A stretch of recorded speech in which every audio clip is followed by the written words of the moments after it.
Hello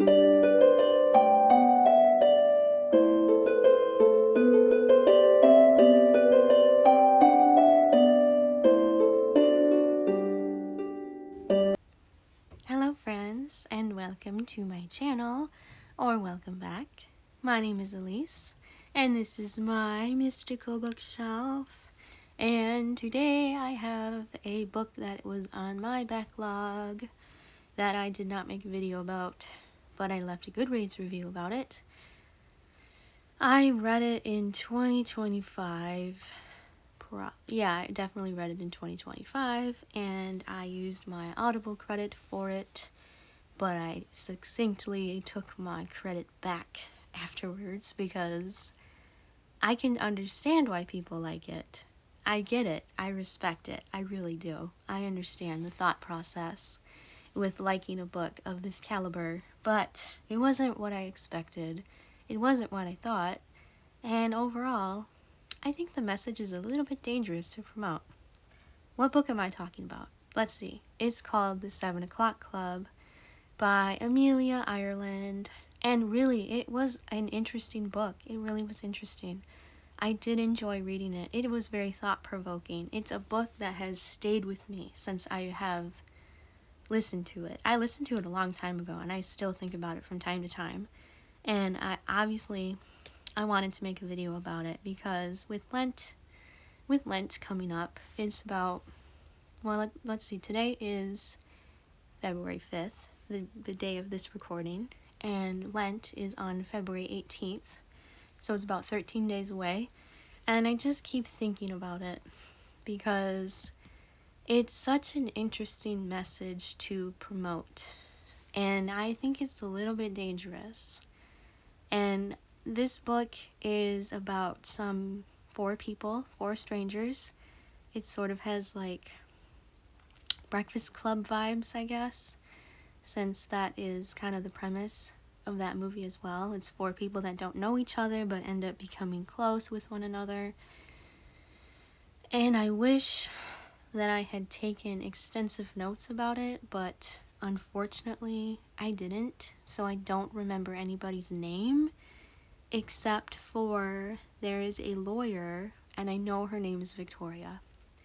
So it follows four people. There's Victoria, she's a lawyer. There's a young woman who is in her early 20s, or she might be not yet 20. And then there is a musician who is in his early 20s, early 30s. And then there is a fourth person who I have no strong recollection of the fourth person, but their stories are very intertwined with one another. It is sort of about, the premise of the story is these four people are going through grief counseling, and that is how the story is set up. And there is their grief counselor, who is a very perceptive woman, and it's really mysterious at first. It had me intrigued, to say the least, and I wasn't expecting it to go in the direction that it went, because there's a major spoiler, and I did not see it coming. I feel like maybe if I reread it, I could totally glean that it might be going in that direction, but when you first read it, it's kind of comes out of nowhere. You're like, whoa, hold on, that's really what's going on? I had no idea. I really didn't. And I'm at the 3-minute mark in my video, so I'm just gonna kind of say it, because in order for me to promote my message, clearly and not vaguely, I'm gonna have to spoil it for people. All these people are dead. That's it. That's the tea. All these people have passed away that we're following, and we go through their stories, and they have passed away in various different realms, various different ways. And it's interesting how all of their passing away are kind of connected. So Victoria and her husband passed away in a car crash, and the musician was the one that crashed into them because he was drunk. He was an alcoholic. He was a drunk driver. He crashed into them. He caused their death and his own death. And so we don't know that. We know that this man is speaking about he thinks his brother is the one who passed away, but really he's the one who passed away. It's really quite a trip. This book is such a trip. It's so interesting. But I really think the way that they talk about the afterlife is kind of concerning to me as a Catholic woman. And I know it's an unpopular opinion, and I'm not saying any of these people deserve what judgment may come to them. I'm not saying that whatsoever. I'm just saying that the way that the afterlife is promoted, it sort of reminds me of the TV show The Good Place and The Bad Place as a result of that logic.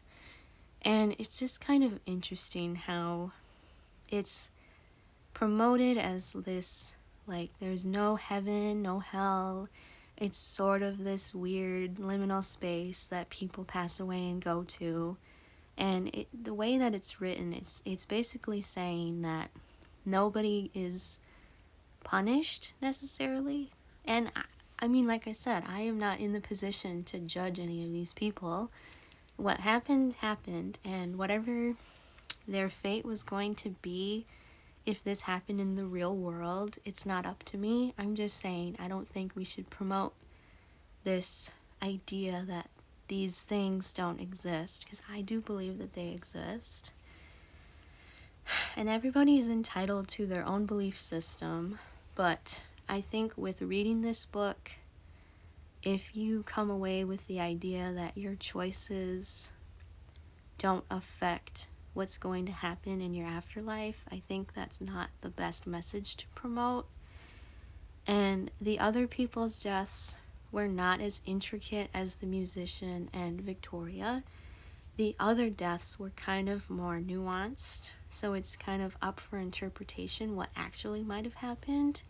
Because the one girl, the girl who's like 19 or 20, she ended up unaliving herself because her mother had passed away, and she felt like she had no purpose without her mom. And it's very sad. I was very sad for her, because she's a beautiful, bright, smart young woman. I really liked her character. I thought she had the best character growth in the book from what I remember reading. And I was so sad to hear that that was her fate in this book.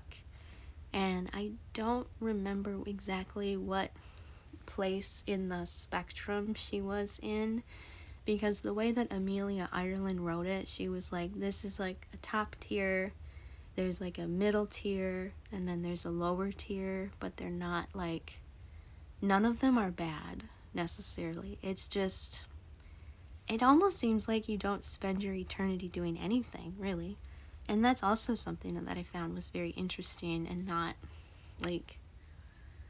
super thought-provoking or understandable in a way. And Victoria, she was sort of in the middle to the end of where the spectrum was for these places. And she had to wait for her husband to come find her, because she and her husband died at the same time. But her husband had ended up going to a higher level in this like liminal good versus not so good space. And I just found it very thought-provoking and interesting. And in my Goodreads review, I said that it felt heretical, which it does. It does feel like heresy, saying that these things don't exist because you don't believe that they exist. And you have every right to believe it. You really do. And I'm not judging anyone for not believing in it. I understand. If you don't want to believe in it, it's not a problem. It's really not.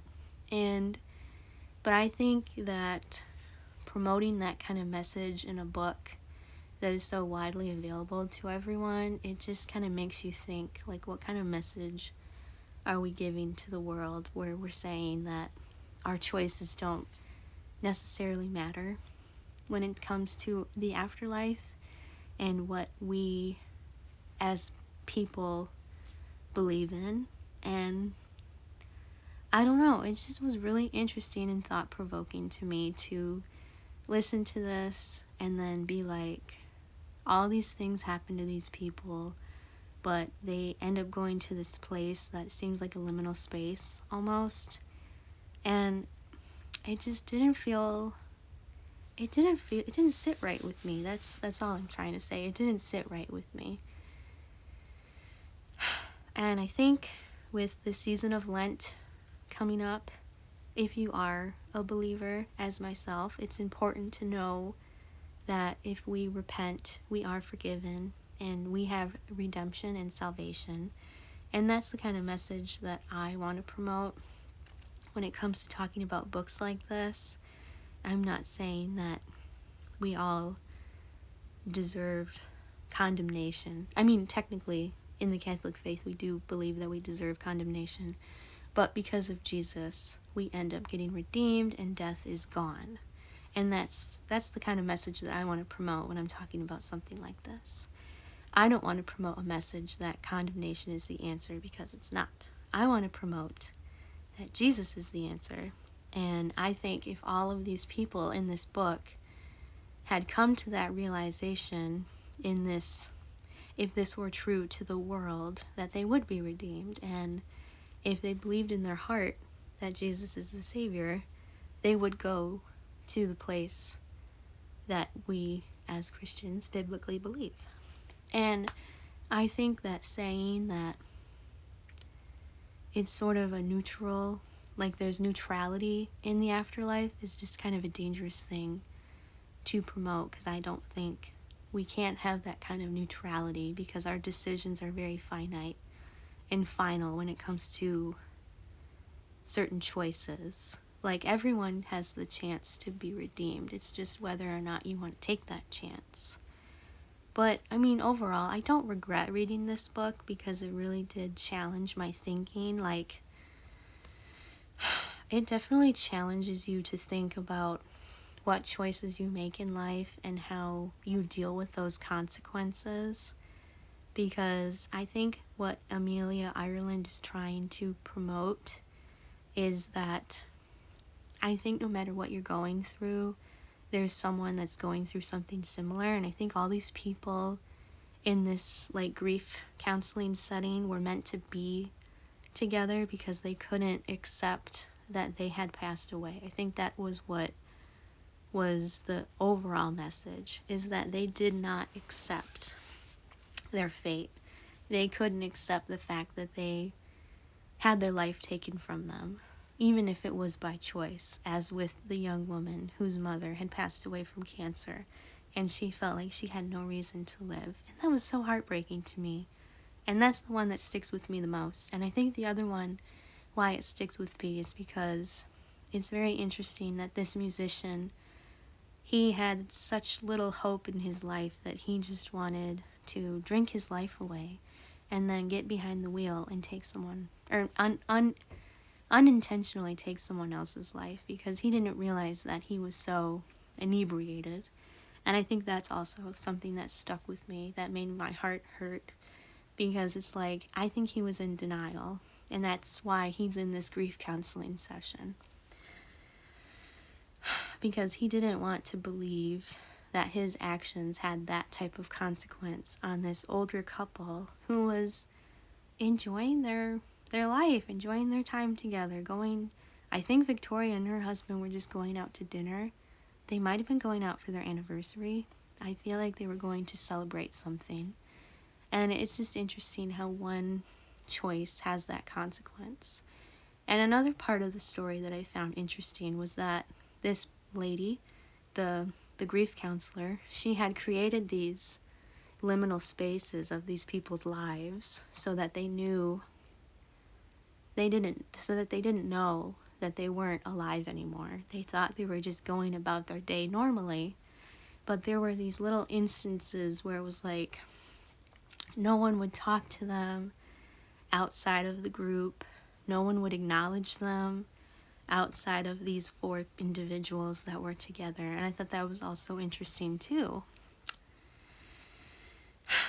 And I might reread it with a different perspective.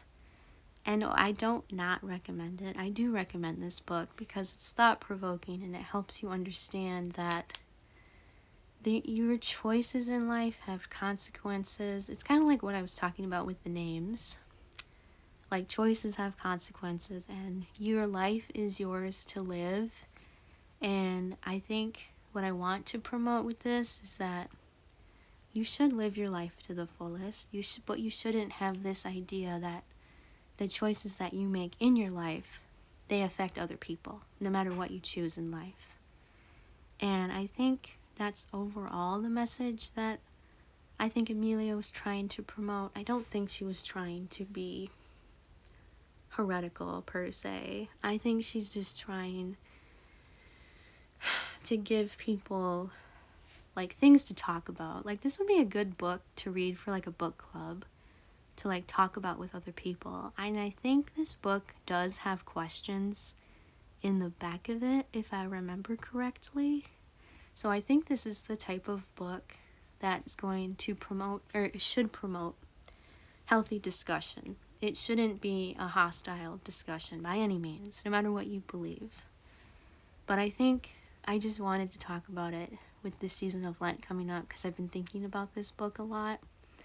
And I kind of do want to reread it just to give myself like a different perspective, and to like think like the choices that I've made in life, how do they affect other people? How has what I have done affected the people around me?